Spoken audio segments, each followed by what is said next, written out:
Ya, terima kasih masih bersama kami di iNews. Sudah bisa sidang lanjutan aktivis Pati kembali ricuh. Ya, aksi saling dorong pecah antara massa pendukung terdakwa dan juga petugas.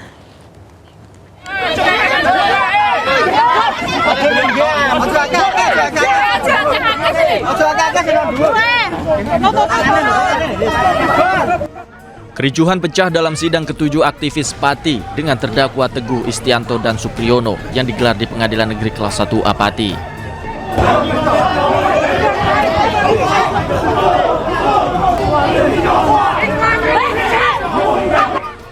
Aksi saling dorong dan pembakaran BAP juga dilakukan.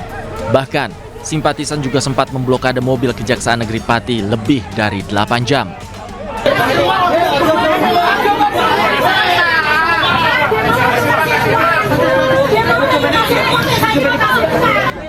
Akibatnya, 3 orang dilarikan ke rumah sakit lantaran pingsan di tengah aksi saling dorong antara petugas kepolisian dan massa pendukung terdakwa.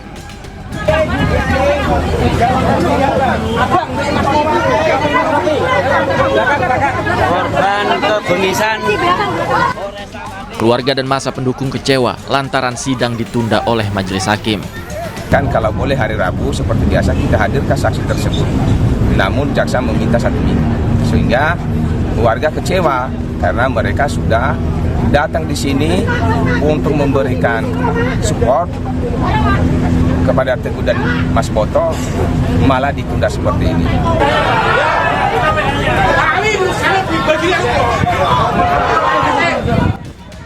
Meski demikian, pihak majelis hakim juga telah memberikan kesempatan bagi pihak terdakwa untuk menghadirkan saksi yang meringankan. Sudah dilakukan pemanggilan, namun demikian tidak hadir dan diberikan kesempatan pada persidangan berikutnya hari Senin tanggal 9 Februari 2026 satu kali lagi untuk menghadirkan ahli. Kemudian di persidangan hari Senin yang akan datang juga diberikan kesempatan untuk terdakwa mengajukan saksi yang meringankan. Keluarga dan simpatisan terdakwa berjanji akan menggelar aksi serupa pada sidang lanjutan pekan depan. Dari Pati, Jawa Tengah, Vindi Agil, iNews melaporkan. Pemirsa, komika Panji Pragiwaksono menyambangi kantor Majelis Ulama Indonesia Pusat di kawasan Menteng, Jakarta Pusat. Ya, kedatangan Panji bertujuan untuk silaturahmi dan mediasi terkait isu mensrea.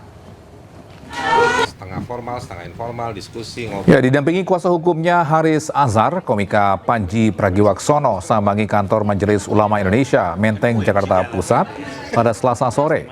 Panji menyebut kedatangannya ke MUI dilandasi niat untuk bersilaturahmi sekaligus bertabayun agar tidak terjadi kesalahpahaman terkait karya yang ia tampilkan di acara bertajuk Mensrea yang belakangan menuai polemik di tengah publik.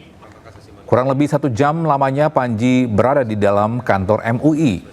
Dialog dengan MUI berlangsung cair dan dipenuhi suasana kekeluargaan. Saya di sini seperti yang tadi Haris katakan, saya berniat untuk bersilaturahmi, kemudian untuk bertabayun, mencoba untuk menjelaskan maksud dibalik pertunjukan saya. Dan memang saya sama Haris sering sekali mengucapkan ini bahwa saya secara rekam jejak sangat sering menyediakan diri untuk dialog. Jadi saya tentu akan sangat senang kalau misalnya ketika ada kebingungan atau ketidakjelasan atas produk pertunjukan saya, maka langkah pertama yang diambil adalah berdialog.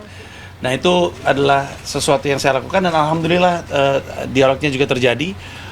Tadi pembicaranya berjalan dengan sangat-sangat menyenangkan, penuh dengan tawa juga.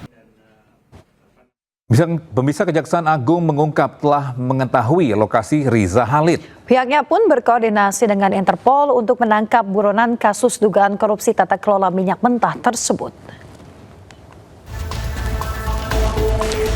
Kejaksaan Agung mengungkapkan saudagar minyak dan gas Muhammad Riza Khalid berada di wilayah Asia Tenggara atau ASEAN.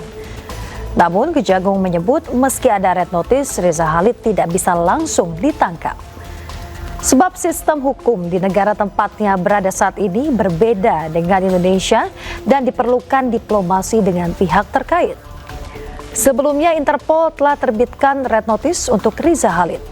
Red notice tersebut diterbitkan Interpol pada 23 Januari 2026.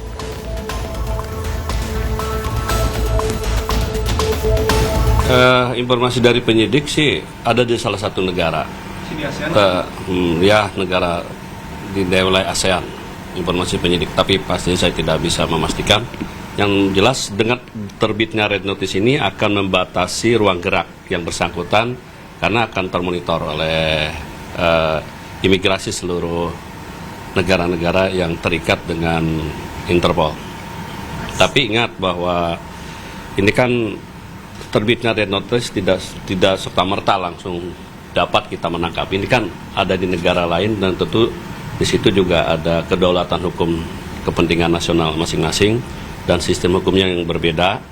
Ini perlu pendekatan, baik itu diplomasi hukum, yang jelas nantinya kita akan tetap berkoordinasi dengan.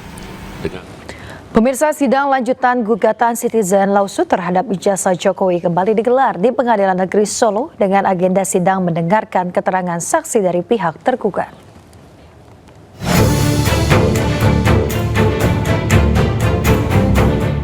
Persidangan yang dipimpin oleh Ketua Majelis Hakim Ahmad Satibi menghadirkan 3 orang saksi dari pihak tergugat. Di mana 2 orang saksi merupakan teman Jokowi saat menjalani program KKN, sementara 1 orang saksi lain merupakan anak kepala desa di tempat Jokowi melakukan program KKN saat berkuliah. Sidang diwarnai hujan interupsi dari pengacara tergugat. Kuasa hukum tergugat memprotes keras pertanyaan dari pihak penggugat yang dinilai melenceng dari substansi materi sidang.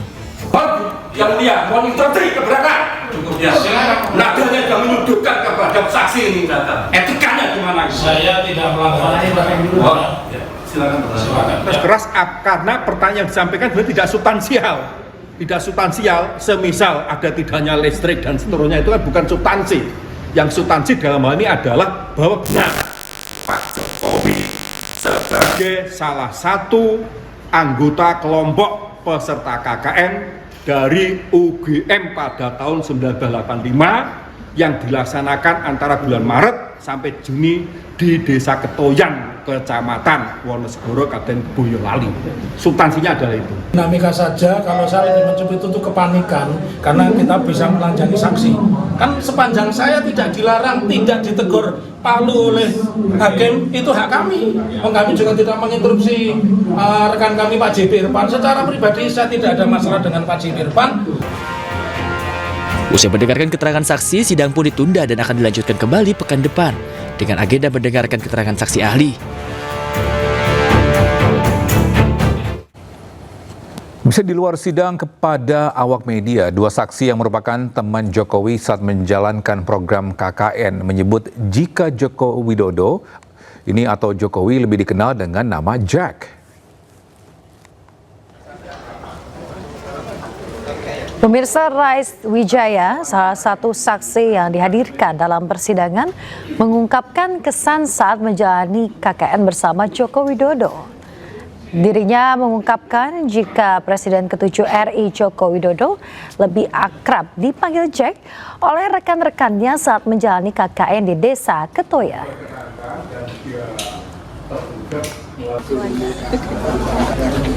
Dia namanya Joko Widodo ya. Nah kalau panggil Jok kan sudah biasa gitu ya. Pengen lain daripada yang lain biar keren gitu ya, Jack gitu. Kami berempat yang memanggil Joko Widodo adalah Jack, benar-benar Jack, bukan yang lain. Jadi itu awal dari situ nama Jacknya bukan dari situ ya, sebelumnya belum pernah. Ya selama KKN kita kan mungkin ada kedekatan ya. Jadi kita untuk Mas Eko itu Mas Ecot gitu. Oh Jack, nah gitu kita dengan Pak Joko itu Jack.